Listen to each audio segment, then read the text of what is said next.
parmi les régionaux de l'étape et ceux qui connaissent le mieux la foire du livre de Brive, vous êtes quand même bien là. Gilbert Borde, bonjour. Bonjour. Vous en avez fait des éditions, hein?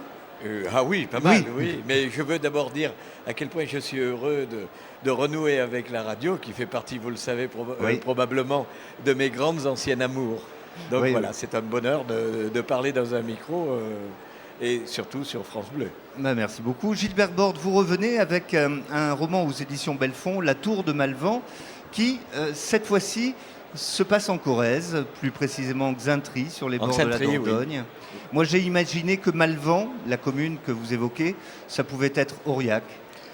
Ça peut être Aurillac, ça peut être ailleurs, ça peut être n'importe où. Malvan, je l'ai inventé naturellement, parce que je ne fais que très rarement passer mes romans dans des villes ou des villages qui existent, tout simplement parce que les gens ont toujours tendance à se reconnaître, alors que le but n'est pas là. Le but est de mettre en place des personnages totalement inventés pour essayer de comprendre un petit peu ce qui se passe en eux et comment est fabriquée l'âme humaine.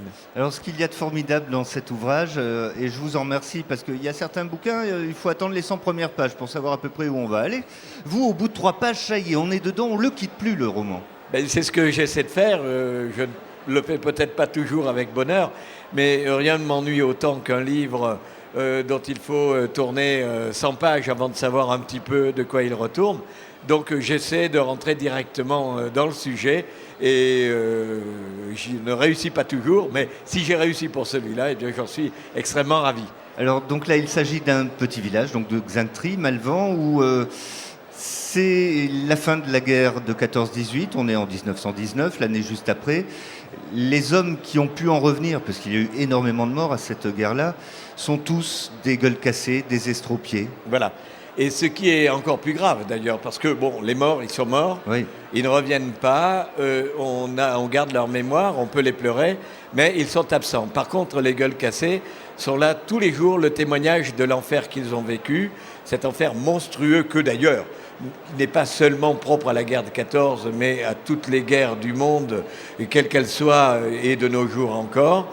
Et ces gens-là reviennent pour montrer aux autres quel a été leur enfer, et un peu pour leur tranquillité, ils ont supporté l'enfer.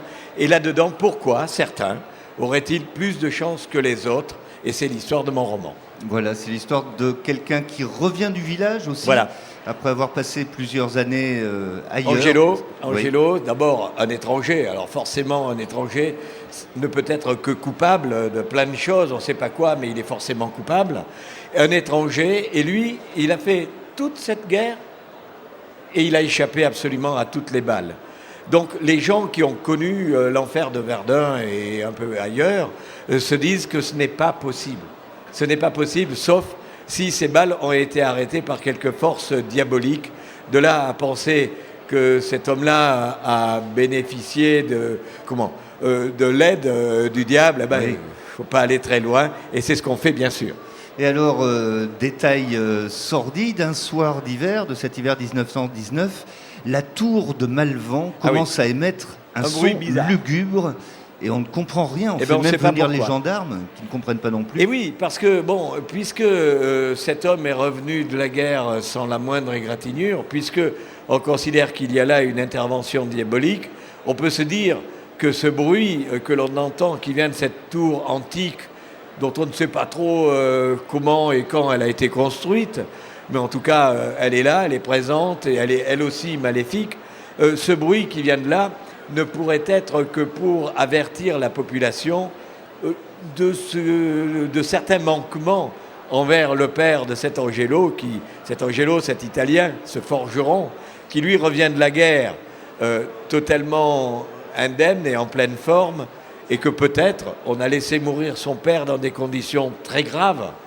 On n'a peut-être pas été très généreux envers lui, et le bruit de cette tour peut réveiller des remords au niveau des gens de Oui, on ne sait pas si Angelo va vouloir accomplir une vengeance, s'il est revenu pour ça, ou s'il est revenu pour autre chose. Non, il n'est pas revenu pour se venger, bien sûr que non. Après avoir fauté.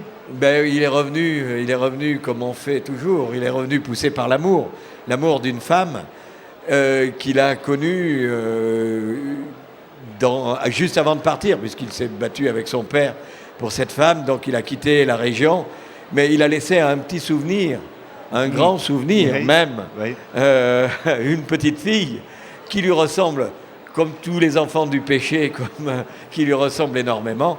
Et donc, et bien sûr, le problème, c'est que Marie, cette femme, elle a épousé quoi? Eh bien, un handicapé de la guerre. Donc quelqu'un qui a énormément souffert. C'est quand même pas très élégant non plus de détourner les yeux de son mari handicapé pour regarder le bel Italien qui lui revient en chantant Le Temps des Cerises et qui est en pleine forme. Donc un livre à déguster avec toujours cette mélodie en tête, effectivement, du Temps des Cerises. Cette mélodie qui est évidemment au centre un peu du roman. Et on ne va peut-être pas aller plus loin, mais juste dire que le drame, on le sent venir. Eh bien oui, et il viendra. Merci beaucoup Gilbert Borde. Merci. La Tour de Malvent est à déguster aux éditions Belfond. Nous allons repartir.